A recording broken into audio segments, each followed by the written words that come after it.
kita semua. Kita dari kelompok 9 akan melakukan field study di Royal Residence.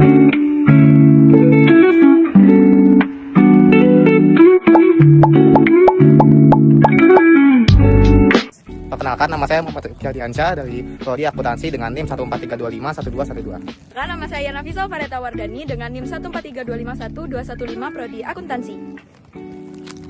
Perkenalkan, nama saya Najwa Lailatul Latifah dari Prodi Keperawatan dengan NIM 132512236. Perkenalkan, nama saya Fazila Raisa Syafika dengan NIM 113251031 dari Prodi Psikologi. Perkenalkan, saya Intan Syahati Skar Aji dengan NIM 187251037 dari Prodi Sistem Informasi.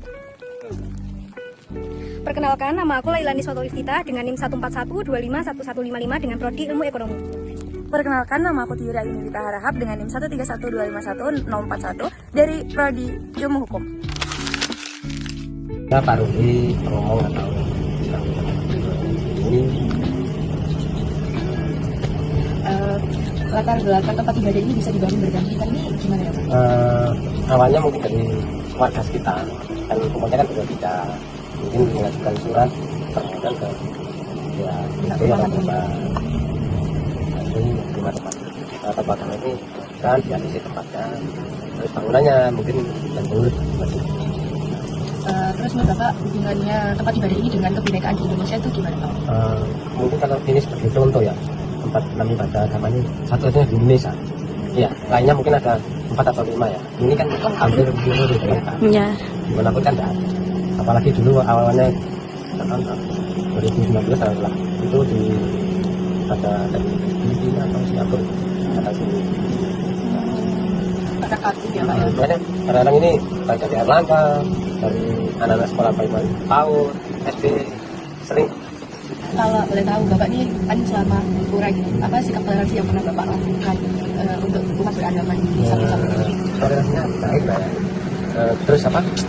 Dulu di masjid ada kegiatan misalnya pengajian, tokoh agama tidak semuanya ini namanya tidak diri.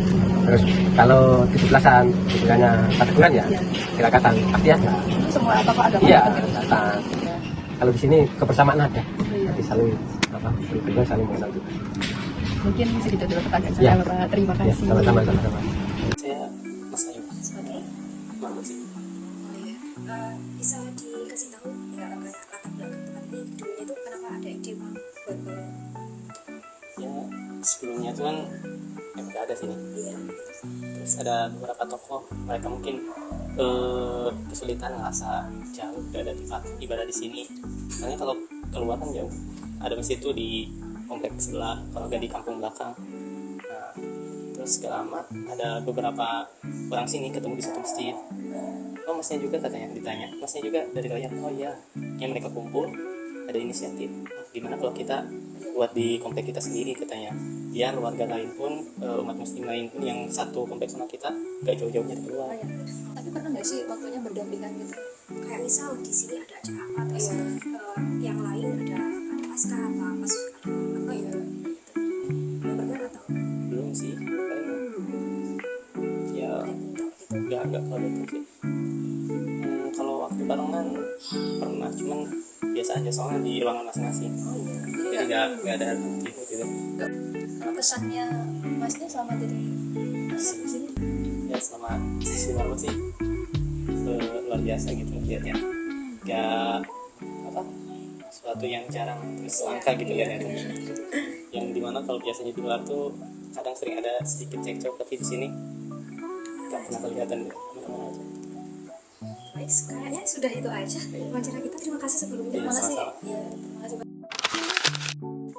Yang pertama, SDGs Point 4, pendidikan berkualitas, memiliki tujuan untuk memastikan pendidikan yang inklusif, adil, dan bermutu bagi semua orang.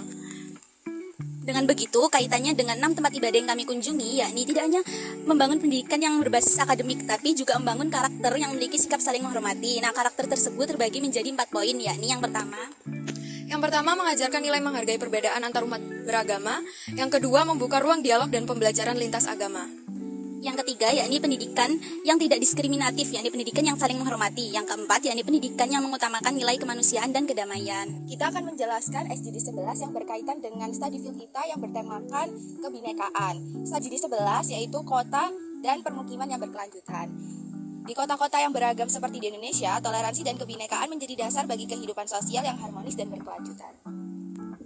Terutama di Surabaya, di mana di sini ada tempat ibadah berdampingan, yaitu di Royal Residence.